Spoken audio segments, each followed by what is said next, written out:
મહેસાણા જિલ્લા પંચાયત ખાતે જિલ્લા કોંગ્રેસ સમિતિ દ્વારા ગુજરાત સરકારના આરોગ્ય મંત્રીના મહેસાણા જિલ્લામાં સરકારી આરોગ્ય તંત્રની ગંભીર લાપરવાહીના કારણે રાજીનામું આપવા બાબતે માંગ કરવામાં આવી છે। નાયબ આરોગ્ય અધિકારી ડોક્ટર ઘનશ્યામ ગઢવીના રાજીનામાની માંગ સાથે કે જેઓ સરકારી નોકરીના બીજેપીના પ્રવક્તા બનીને સંજય ગાંધીના નામની ખોટી ટિપ્પણી કરી તે બાબતે મહેસાણા જિલ્લા કોંગ્રેસ સમિતિ તેમજ મહેસાણા શહેર કોંગ્રેસ સમિતિ દ્વારા આવનારા દિવસોમાં આ પ્રકારની વાણીવિલાસ ન કરે અને પોતાની ફરજ પરની ઘોર બેદરકારી આચરી છે, જે બાબતે તેમને સસ્પેન્ડ કરવા માટે કોંગ્રેસ પાર્ટી જિલ્લા પંચાયતના કચેરી ખાતે પહોંચી અને ડીડીઓને આવેદનપત્ર આપ્યું હતું।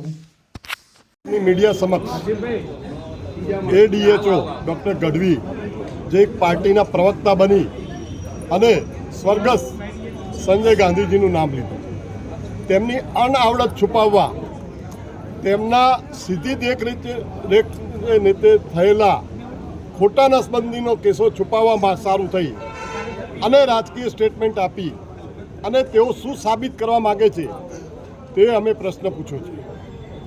ડૉક્ટર ગઢવીને અને ડૉક્ટર કાપડિયાને જે જવાબદાર અધિકારીઓ છે તેમને તાત્કાલિક અસરથી સરકારનું ઓપરેશન ગંગાજળ અમલ કરી અને ફરજ મોકૂફી કરી દેવા જોઈએ।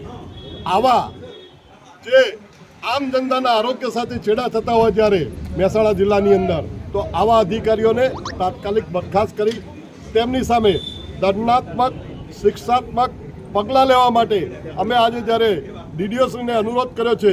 જો આગામી સમયમાં આ પગલાં ભરવામાં નહીં આવે તો કોંગ્રેસ પક્ષ મહેસાણા જિલ્લાની આમ જનતાને સાથે રાખી અને ઉગ્ર આંદોલન કરશે। ભાવિન ભાવસાર સાથે bureau report, today Gujarati news.